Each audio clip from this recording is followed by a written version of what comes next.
We have two speakers today, Yuriy Vitrenko, the CEO of Naftogaz Ukraine, and Sergiy Makogon, the CEO of the gas transmission system operator of Ukraine. Mr. Vitrenko is delayed in a meeting, but he will join us shortly. So therefore, I'd like to turn the floor over to Mr. Makogon. Before I do that, I think it's worth explaining that the contract holder for the transit of natural gas is between Naftogaz Ukraine and Gazprom, and the gas transmission system operator of Ukraine is in charge of the maintenance, the service, and the actual transmission, physical transmission of the gas through the pipelines, just so that you understand the division of who's doing what in this arrangement. So let me turn the floor over to Mr. Makogon.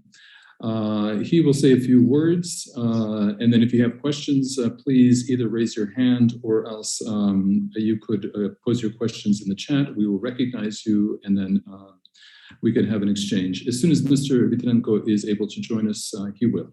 So, Sergiy, the floor is yours. Thank you very much. Thank you. Thank you, everybody, for joining this meeting. So I would like to start from the message that during the whole history of the transit through Ukraine never was the reason for stopping the transit flow. Even in 2006 and 2009, and even unfortunately in 2022, the valve was closed at the Russian side, not the Ukrainian side. So we always committed to deliver our contractual obligations, to deliver transit of gas, even in such extraordinary situation like war in Ukraine. Because we understand our responsibility in front of our European partners and European consumers.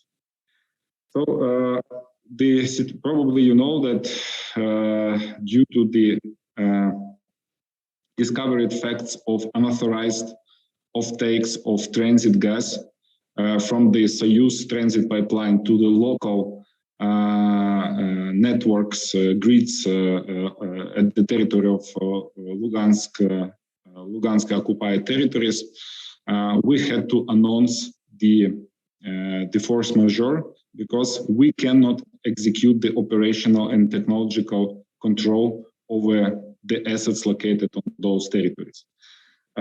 We, according to the existing agreement between us and Gazprom as gas transmission system operators, we, according to the contract, informed Gazprom and also proposed to Gazprom to use alternative interconnection point, Sudzha, temporarily to compensate the force majeure at this interconnection point, at Sakhranovka interconnection point. This is fully aligned with the existing contract between us and Gazprom. And actually, we already did such transfer of capacities back in 2020, from the 12th till the 25th of October of 2020. We already did such a switch of capacities between Sakhranovka to Sudzha.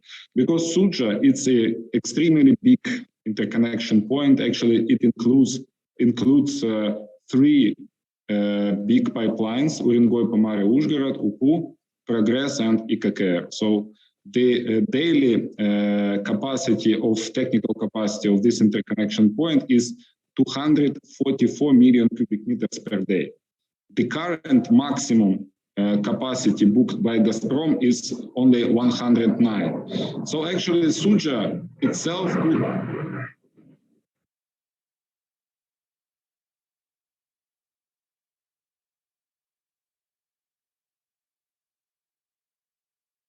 the transit obligations of Ukraine, of Naftogaz, and of the operator, actually, and have the spare capacity, additional spare capacities to use. So, as I said, we discovered the unauthorized offtake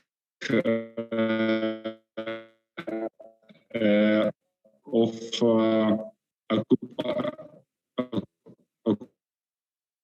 occupied occupation authorities at the territory, so from transit grids. We have technical methods. Unfortunately, I will not disclose in details because this is the part of the investigation. But we had the full arguments confirming that that unauthorized offtakes of gas from the transit to the local grids at the uncontrolled territories. That's why we had to announce the force majeure.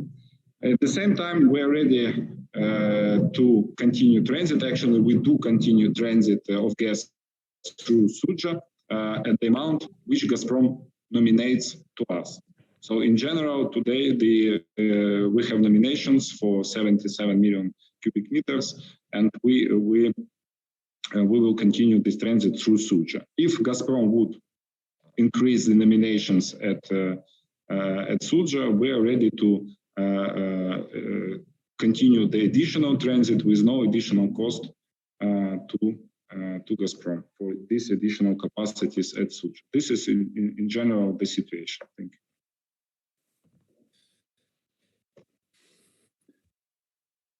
Thank you, Sergiy. I'd like to turn the floor over now to the CEO of Naftogaz, Yuriy Vitrenko. Welcome. Hello. By the way, I'm sorry I was late. We had the meeting with the president, the prime minister, and the military on the energy situation in Ukraine, including the transit. Although I missed the first part of the briefing, I believe that my colleague, Mr. Makogon, from the operator, explained the reasons why we had to declare force majeure with regard to this particular interconnection point. And probably I don't need to repeat it any further. Just to reiterate, it's not that Ukraine stopped the transit or that Ukraine somehow decided to interrupt or to limit transit flows. It's entirely the decision of Gazprom, Russia, and its responsibility because of that of Gazprom and the occupied forces or occupation forces. Probably we should go to Q&A. Yes, so let's go to the Q&A. If you have a question, please raise your hands so that we can see it on the screen, and we will recognize you then. Yes, we have John Grambrow. Unmute him. Yeah, hi. State your name and your publication, please. Hi, I'm John Gambro with the Associated Press in Lviv. Just two quick questions for you. Number one, is there any concern? What is the reason that you guys believe that these occupation forces, as you call them, are pulling some of the gas out from that one area? Are they using it in that area illegally or for their own gain, or what's going on with that? And secondly, what communication has Ukraine had directly with Gazprom over this? Gazprom overnight had said that it was impossible to use this second transit point, but you guys seem to be laying out that it's very possible to do so. Thanks. Regarding the offtake, so we have plenty of technical tools to see the pressure in pipelines, to see the flows. So it's not technically difficult to see how the flows are changed and actually to understand the reason for these changes in the flows. Also, definitely we have some information from the people, but I will not disclose the name, not to threaten their lives, because we still understand that they are at the occupied territories. Also, I would like to say actually that today when Gazprom stopped the flow at Russian territory to Ukraine, Also, this representative of local authorities, they actually closed additional 2 valves at our territory, at the Ukrainian territory. The first valve was closed at the on the occupied territory of Ukraine. Just to clarify. Yes, occupied territories of Ukraine are not controlled by our company. So they closed 2 valves. The first valve they closed at the Soyuz transit pipeline, and the second valve they closed at the pipeline from Shebelinka to Novopskov. It's a regional pipeline which we use to supply gas to the local grids of Donetsk and Lugansk region. So we have these facts. We have properly fixed them, and we will use them in our possible litigation with Gazprom. The way we inform Gazprom is very simple. We have a contract. We have the interconnection agreement between us and Gazprom, between 2 operators, and it's very clearly and openly said what we have to do in the situation of force majeure. So it says that if such situation happens, we have to, first one, inform, the second one, propose the alternative as a reasonable TSO, propose alternative routes to execute the transit. What we did officially yesterday. Unfortunately, Gazprom did not respond and said that it's technically impossible, which we believe not true, because as I said, we already did such a switch of capacities back in 2020. Thank you. I would add, first of all, this publicly available information from these occupation forces that they would reopen some heat generating facilities and even the ferroalloys plant on the occupied territories of Ukraine. It's clear for us, because we used to operate the grid in that area, that it's about rather big volumes of gas consumed by these thermal power plants and the ferroalloys plants.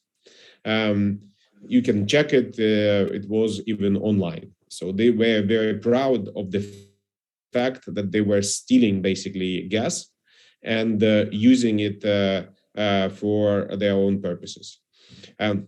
Second, as Mr. Makogon mentioned, even though sometimes we cannot meter exactly how much gas was stolen, but we can see that there are discrepancies in terms of how much we would need or we should expect to get gas and how much gas is flowing. That is why the operator informed Gazprom that they could not be responsible for the transit from these entry points. Again, I would like to point out, as Mr. Makogon said, it was not the Ukrainian operator that closed the valves. All the valves were closed only by the occupation forces, not by the Ukrainian side. Also, I would mention that the first time we informed Gazprom about these problems was not yesterday, but was a couple of weeks ago. It was both the operator and we, Naftogaz, because we are the contract holder for transit. So the main so-called transit organization contract is between Naftogaz and Gazprom. So we take all the so-called nominations from Gazprom. So we organize the transit, and we were informed by the operators. The operator informed Gazprom directly, and that we informed Gazprom that these occupation forces unfortunately decided to intervene into the operations of some critically important compressor stations on the territory of Ukraine, responsible for transit. And we informed Gazprom that should it continue, there would be a risk for the continuation of transit. Because if the operator, the Ukrainian operator, cannot control the staff on these sites, on these compressor stations, cannot control the IT systems, then it's obvious that we cannot be responsible for the operations of the grid on this occupied territory. Unfortunately, as we see, but it became much worse. Thank you. Our next question is from America Hernandez. Can you hear me now? Yes, yes. Fantastic. Thank you. Nice to see you both. I'd like to talk about what the next steps are. What are the nominations for tomorrow? What are the legal next steps? And what was the reason or the specific case under force majeure? Was it loss of control? Was it, nationalization or, some declaration on the Luhansk breakaway? And then I would like to say that we will execute all the nomination that we would receive from Naftogaz as the organizing partner for the transit. We even will confirm the nomination if they would exceed the nominations which are prescribed in the existing interconnection agreement, because, as I said, we offer at Gazprom to use additional capacities at Sudzha, so we are ready to execute transit in full. Currently, Gazprom nominates only at Sudzha. Today we had nomination for Sudzha, and we're expecting nomination for tomorrow, and I hope that they will continue do this nominations. Also, regarding the you mentioned regarding the potential claims, this is we don't have a contract in order to claim them. So potentially is the question for Yuriy, because if they would not pay for the transit, it's Naftogaz part of the business. I will answer to this question. So first of all, yes, unfortunately, currently we cannot see an increase in nominations for Sudzha. We cannot probably disclose all the commercial details because the contracts are confidential. But as a matter of fact, what we see at the moment that flows through Sudzha did not increase. Although, again, flows from Sakhranovka decreased. I would also mention that both the operator and we as an organizer of transit, we suggested to Gazprom to book this additional capacities at Sudzha, to move transit from Sakhranovka to Sudzha at no additional cost. So it's not that we want them to pay twice, both for Sakhranovka that they cannot use and for Sudzha. So this additional volume will be just moved. So for Gazprom, there will be no financial impact. That is why it would be completely unreasonable for Gazprom not to deliver gas to their customers in Europe because of this request from our side to move transit from Sakhranovka to Sudzha. And therefore, they would be fully liable for not delivering gas under their contractual obligations to their off-takers in Europe. In terms of reasons for force majeure, I believe they're quite obvious. There is a war over there. And war is a very standard, as we can imagine, a reason for force majeure.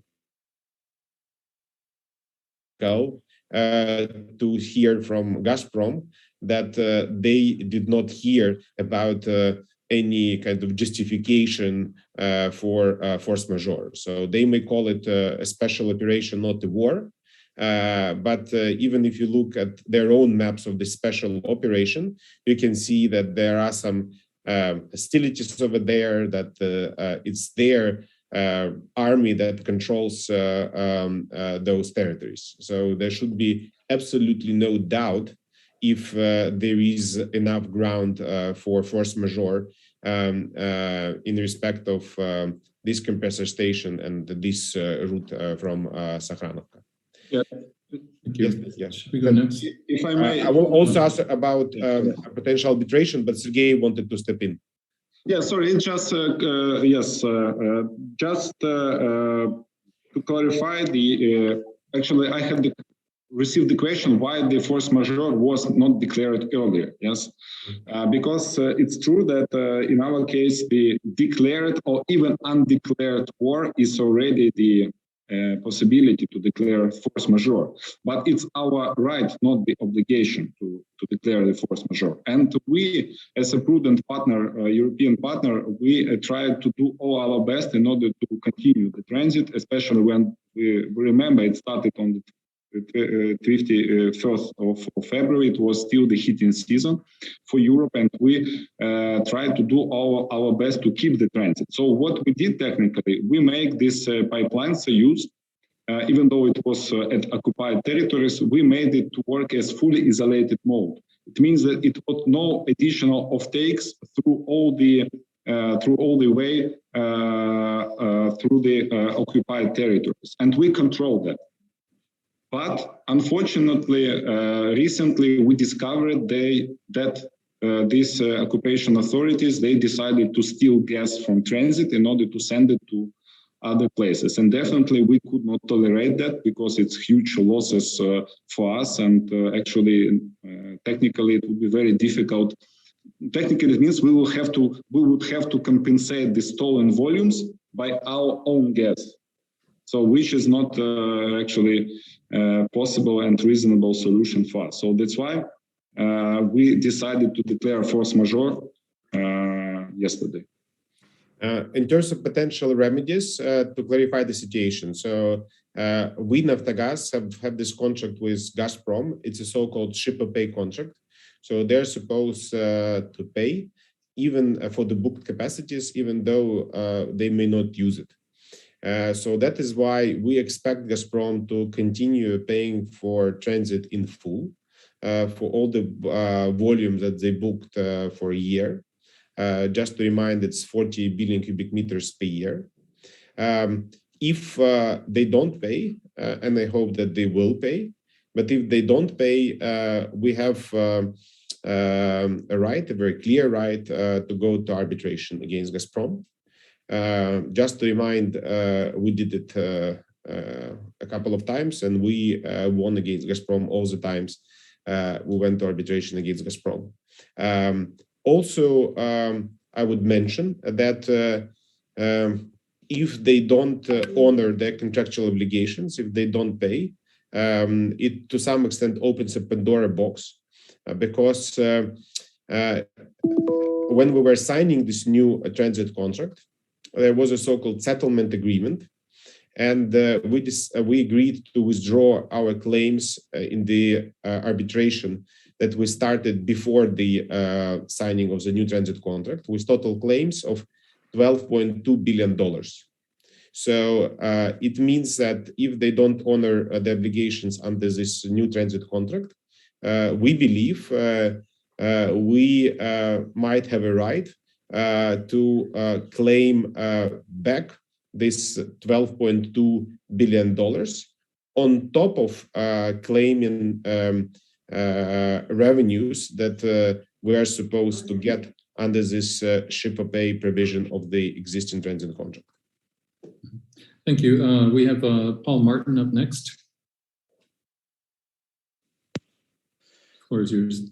Yeah. Hi to both of you, and thanks very much for calling this press conference so promptly. And as you know, we have an office in Kiev in Ukraine, so I just want to extend our deep personal sympathies to all of you three as an organisation that's very engaged in Ukraine. You're having to go through some appalling things. A few linked questions. So one, as I understand it from the last answer, the effect of the claim of force majeure is not immediate in the sense of relieving Gazprom from its obligations to continue to send gas through Ukraine in the way that it alleged that non-payment of gas in rubles by Pignig and by Bulgargas allowed it to terminate the contract. I understand from your previous answer that there is no scope within the contractual terms for Gazprom to allege that the contract can be terminated because of your force majeure claim. Question number two, I understand that it is only Sudzha and Sokhranovka that are listed as possible transit points under the contract. What is the immediate possible maximum Ukrainian entry capacity at Sudzha, and are you aware of what the immediate possible maximum exit capacity from Russia is at Sudzha? Because obviously that pipeline took a lot more gas in previous years than what it has been immediately. So one question is, how much could it take and how quickly? Thirdly, are there any other points that are technically ready and could take gas? And finally, and fourthly, we understand from official Russian statements today from Kuprianov that he said that all supply that is sent from Russia will now be sent through Sudzha, but there will be no redirection of any supply from Sokhranovka. Do you understand that effectively the volumes that were nominated from Sokhranovka but are not delivered are effectively now lost volumes that will not be made up? Thank you. Okay, I would will like start to probably, begin on that. and then I would ask Sergiy to help me with the second question. So for the first question about our understanding if the contracts with off-takers of Russian gas can be terminated because we declared force majeure on one of the transit routes, it's our very clear understanding that these contracts cannot be terminated and Gazprom cannot be relieved from their obligations to deliver gas to their European customers because we provided a very reasonable solution to Gazprom at no additional cost to transit gas through Sudzha. So there is no excuse why they're not sending this gas through Ukraine. I would also mention, and that leads to your second question, that in October 2020, Sergiy Makogon already mentioned this fact. They moved transit from Sokhranovka interconnection point to Sudzha because they had maintenance on their side of the pipeline. And back then, Sudzha, through Sudzha, they provided for transit 165 million cubic meters per day. For you to understand, currently it's 109. So it's basically 1.5 times more than current total transit. And 109, currently it's total transit, Sudzha and Sokhranovka. So that's more than technically feasible to move all the volumes from Sokhranovka to Sudzha. They would even have, again, like 50% of additional capacity to send more gas. And some years ago, again, volumes from Sudzha could be times more, not even 1.5 times more. Sergiy, maybe you can add to this second point about technical capacity at Sudzha.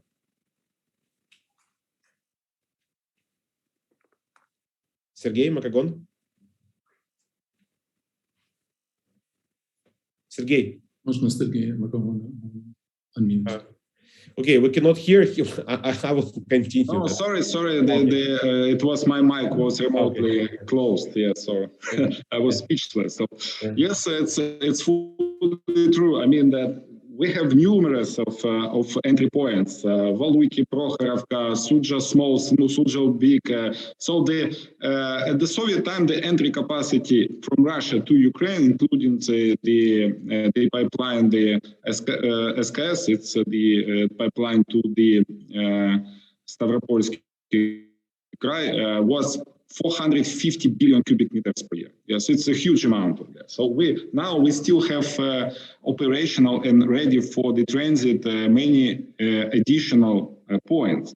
But it was Gazprom actually who insisted to include the only 2 points. Sudzha Big, we call it Sudzha Big, it's 3 pipelines. Actually, in this interconnection agreements, we have only 1 pipeline mentioned.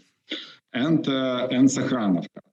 During our negotiation of the transit contract back in the end of 2019, Gazprom was very insisting that we have to put the very minimum amounts of capacity in our interconnection agreement. So actually, I would like to remind you that in this transit contract, the volumes for the first year, for 2020, was 65 billion cubic meters, and for the next 4 years, 40. So in this existing valid contract, in our interconnection agreement, So the capacity for Sudzha for 2020 was 156 million cubic meters, but technical capacity of Sudzha, because it's 3 pipelines, it's 244 million per day. So it means, and actually I have this information about the maximum volumes which were transited through Sudzha. In 2017, it was 248 million. In 2018, 245. In 2019, 240. In 2020, 165. And really, I really very doubt that during the 1 year, actually in 2021, Gazprom decommissioned huge capacities in Russia, which does not allow them to bring additional 24 million cubic meters, which were supplied through Sakhranovka to Sudzha. This is, as for me, as for technicians, this sounds very unrealistic and unreasonable. But Mr. Kuprianov, he is PR man. Probably it's not about techniques, it's more about politics. Thank you. So just to clarify then, 244 on the Ukrainian side could be brought online theoretically tomorrow, next week, whatever, if circumstances needed it to be. It's technical available capacity, but in our existing interconnection agreement, it's the capacity a little bit lower. But we easily can increase it. For us, it's not a problem, and we can deliver more. And actually, increase basically today, so it's not even a couple of weeks time. It's today. It's today available now. And actually, when we propose to open the export from Russia to other independent suppliers, actually we offer additional capacity. So we have plenty of additional capacities. The transit capacity of Ukraine is 145 billion cubic meters per year, this technical capacity, and currently Gazprom used only 40, which actually about 25% something. Yeah. And just to finalize answering your questions, again, as I mentioned, we see no justification for Gazprom not to deliver contractual volumes of gas to European off-takers. At the same time, again, Mr. Kuprianov said what he said, and currently we cannot see increased transit through Sudzha. So it may mean that they will deliver less to their customers in Europe, although I believe that they would book additional capacities through Sudzha or just provide more gas for transit through Sudzha. Otherwise, it would be probably the first case of so-called self-sanctioning by Gazprom and by Russian entities. So before we could see this self-sanctioning by Western firms buying Russian oil and gas, now it would be Gazprom who would be self-sanctioning themselves. So, and presumably that would be a private contractual dispute between whichever European firms requested those volumes and did not receive them as a result of this. Actually, one of the ideas is actually they may start to withdraw gas from their storages in Europe if they have any. They don't have any. They don't have any. Because last year they actually did the same during the maintenance period of 2021. So okay, we will not waste time of our press briefing discussing their problems. So I would suggest let's move on to. So I just wanted to clarify for everybody, Mr. Makogon, could you just very quickly read out those maximum volumes from those preceding years that you had, because I think they're very useful data points for all of us to report on. The maximum that you said in 2017. And technical capacity of 3 pipelines at Sudzha interconnection point is 244 million cubic meters per day. Technically, this is capacity available. So if Gazprom wants to transit all 109 millions, which we have in the transit contract right now, we can easily do it through Sudzha. And it reached 248 in 2017 on one day. 165 it was in Sudzha in October 2020. Yes, 165 it was in October 2020. And they moved volumes from Sakhranovka to Sudver due to maintenance on their side. So when they need it, they can easily move it. Great. Thank you very much for those clear answers. Thank you, Paul. Shall we move to Jenny Strasberg, please? You have a question. Hi, thank you. Yes. So thank you for that. That actually really helped clarify the vulnerabilities. So essentially, you're saying the capacity is there. They could increase the gas at Sudzha. They're just choosing not to. And it's only these two transit points in the contract, or you would have more options. They can easily amend the contract and increase the number of the connection points. So it would not be a problem. So there were interconnection points from other sides of Russia. There was an interconnection point from Belarus. They just decided not to put it into the contract, but this contract can be amended. It's also okay. And in hindsight, or at the time, does it seem like obvious to you that that was a planning point by Russia or Gazprom to essentially limit your options in the future with your transit points? That's a tricky question because, frankly, we could not believe till the very last moment that they would bomb our country, and apparently they were planning to do it for a while we still could not believe it. So maybe it was a part of this plan, barbaric plan, I would add. But from purely commercial point of view, the point is that they were planning for Nord Stream 2. They were planning to decrease transits through Ukraine to a bare minimum, if not to zero. That was very clear, basically. That's exactly what they wanted to do. They wanted to have Nord Stream 2 to be able to divert all the flows from Ukraine to Nord Stream 2. And in general, it's very logical to assume that their plan was that they would start a full-scale war as soon as they have Nord Stream 2 completed. Okay. So that's why, yes, you can you can say it, connect the dots, basically. Okay. Thank you for that. Thank you. Can I ask you just one more question? Just can you put a dollar amount on your estimate of the gas you deem stolen right now?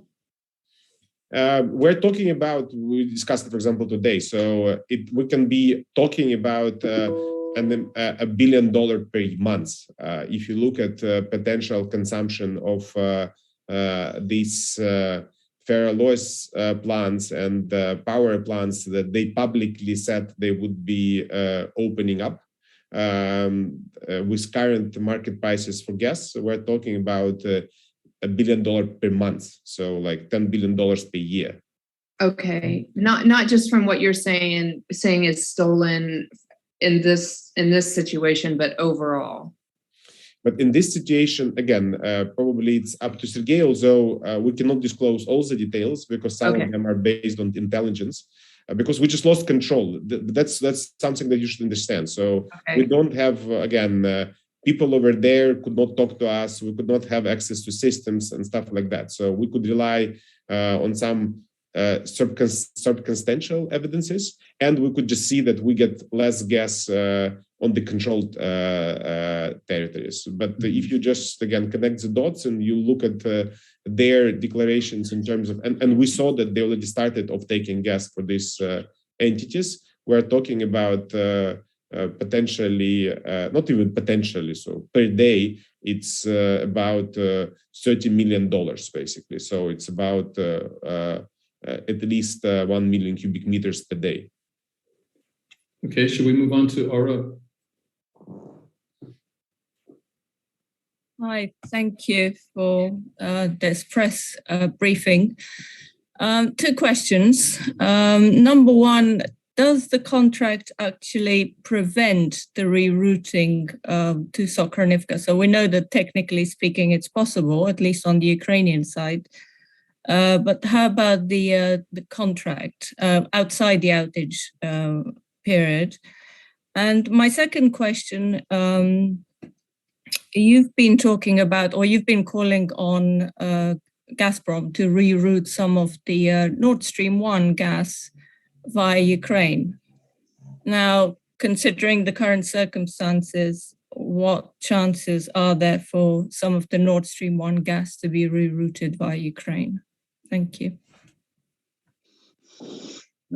I may start if you would allow. So I would like to say that at least in our contract, we don't have anything which does not allow us to reroute the flows, even in the opposite. So we have in our contract, I will say in general, not just in details, in general, it says that we as a prudent partners should find the way how to execute the contract. And actually we need to agree. So that's why we made our proposal. This is first point. Regarding the, yes, we do promote the idea to stop the Nord Stream 1 and actually to use Ukrainian route. And this particular situation actually shows that this is necessary to do. The existence of transit through Ukraine is the only assurance that our system will be operational, not damaged. So the Russia should depend on us.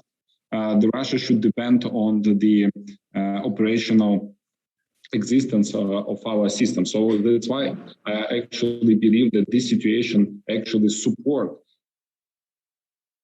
our idea to reroute Nord Stream 1 through Ukraine and through Poland, for example. I would just echo it that we have no limitations whatsoever in our contract. It's rather the opposite. So we're very flexible in terms of how we can organize a transit, especially given that the Ukrainian TSO said that it's technically possible. Also, as I mentioned, we suggested that we would allow to move this transit from one interconnection point to another at no additional cost to Gazprom. So there's nothing in the contract that in terms of Nord Stream 1, when we were, again, suggesting it or lobbying for that even, it's not that we were such naive or that naive that we thought that Gazprom would agree to that. So our point was that there should be sanctions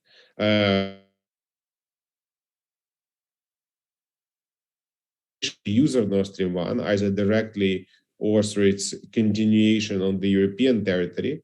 And there would be a political impetus to move these volumes to Ukraine, because that would mean that Putin, because he's the controller of Gazprom, Putin would have more interest to withdraw from Ukraine, to stop this war, because he would have interest in continuing getting money from the European market for gas exports. That was the idea. We have a number of questions in the chat before we end here. So here's one from FT Roman Olyarchik. How much less Russian gas is flowing today through Ukraine to European markets as a result of this situation and Gazprom's refusal to use the Sudzha route? How much of a reduction in flow is this from a percentage standpoint? So it's roughly 1/3. So it used to be 109, now it's 77. Mm-hmm. But also very important point, I would like to say that now the transit about 77 million per day, and if you would calculate the average transmission during the previous months, actually it was 76. So I cannot say that this is some drastic changes to the average which was in April. Another question is, can you confirm if Gazprom is paying transit fees as the company claims? Yes, I can confirm that they were paying the transit fees according to the contract. Okay. If Gazprom stops paying for Sakhanivka volumes, does this mean that Naftogaz will stop issuing all transit services for Gazprom? No, it doesn't automatically mean that we would stop providing this transit organization services, but it means that we will have the right to go to arbitration and to claim revenues that were not received by us. Mm-hmm. And I think we may have already answered this, but let me ask it again. Can you break down just how much gas volume is still flowing through which pipelines and how much reduction in volume there has been? So again, as we explained, the total booked capacity is 109. Currently, 77 is used in Sudzha only. But as Sergiy explained, you can also look not at the booked capacities, but the average utilization or capacities used on average. So it varies every month. But as Sergiy pointed out, recently in April, it was around the same, more or less, volume that was transited through both Sakhranovka and Sudzha.